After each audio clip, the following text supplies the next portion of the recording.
দেশ গড়াই কাজ করি, দেশ গড়াই কাজ করি, মাদককে না বলি নাই, মাদক সেদিন খাই নাই, আমার সোনার বাংলায়, আমার সোনার প্রায়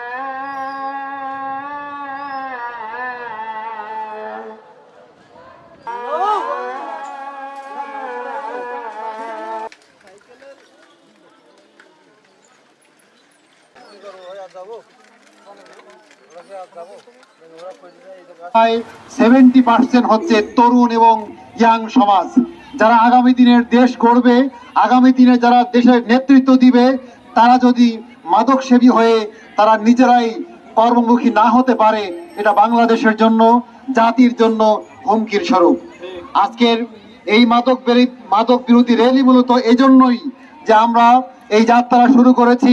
আমাদের যুব সমাজকে বলতে চাই, আপনারা মাদক থেকে দূরে সরে খেলার মাঠে আসুন, সুস্থ সংস্কৃতি চর্চা করুন, আমাদের দেশকে গড়ে তুলুন।